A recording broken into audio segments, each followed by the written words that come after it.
Gee, what a great race yesterday with Accomplice getting up to beat Chief De Beers. Yes, it was a great performance by him, Bruce. We were a little disappointed that the Chief went down because he was shooting for a record yesterday. But you've got to hand it to Accomplice because really the weight for age scale didn't suit him. He had an awkward alley to contend with. He was caught wide. The slackening off of the speed at the middle stages of the race helped him a little bit because he was able to relax there. But Dittman was surprised that Accomplice was able to get him down over the final stages.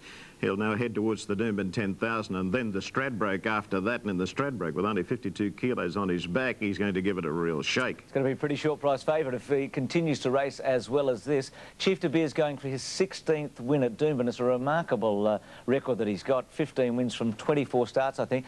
He jumped pretty well as we take a look at the race, Wayne. Chief De Beers. Blazing still got a long way back, didn't he? And Accomplice is in the very famous Ingham Cerise colours. Yes, there he is going forward on the outside, Accomplice. That's Blazing Steel, second last in the picture. As you have a look at them going to the half mile, he's about 15 lengths off the pace, and that's where the pace slackened, and he improved very quickly.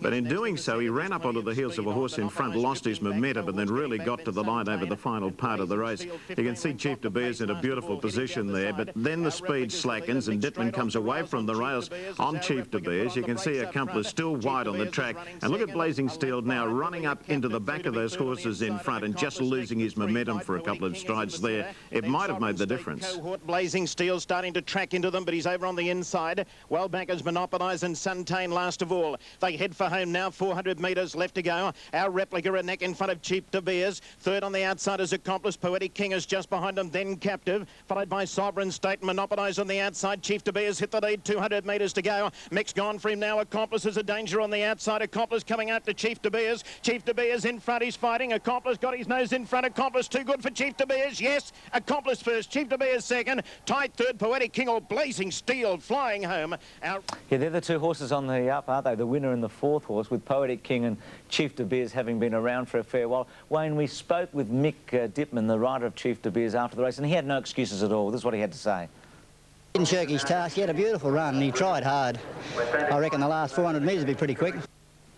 Sums it up, doesn't it? He's saying the winner's pretty good. Yes, and he is very good too. Bruce, I will say the Poetic King's run was good. First run following a break, and he looked well above himself in condition in the enclosure. I thought he battled on well in the straight, but again, I will pinpoint that run by Blazing Steel. There he is behind them, I guess giving Accomplice 3-length start at this stage, but it's in the last 100 metres when he spots daylight, he really stretches, covers the ground and charges to the line. Here he is flying home that last little bit. The winner's good. Blazing Steel is very smart as well, and they'd be looming as the top two in the Doomben 10,000. The top two chances to go up against Mahogany, who of course is going to be so well placed at weight for age. The news from Adelaide yesterday, Skybo won the Rain Lover Plate. He's probably favourite for the Adelaide Cup. And briefly, you've got Yippee-Yi-Oh and Trader Vic coming up in the next week in Brisbane. Yes, Queensland Guineas at Eagle Farm next Saturday. We've got Yippee-Yi-Oh there. Blue Gum, who won yesterday in Sydney, will be here as well. Anthems is going to be a great field. And we're all looking forward to seeing Trader Vic in the Coca-Cola Classic at Doomben on Monday week. He's going to be one of the superstars of our carnival here, Bruce. Looking forward to it. We'll talk to you next week, and I hope Yippee-Yi-Oh isn't in a close finish. It might be hard for a race caller, but good luck with him, Wayne. Thank you, Bruce. Good to be back with you, mate. Terrific. Wayne Wilson there. And Kylie's returned with some later scores. Thanks, Bruce. Hello.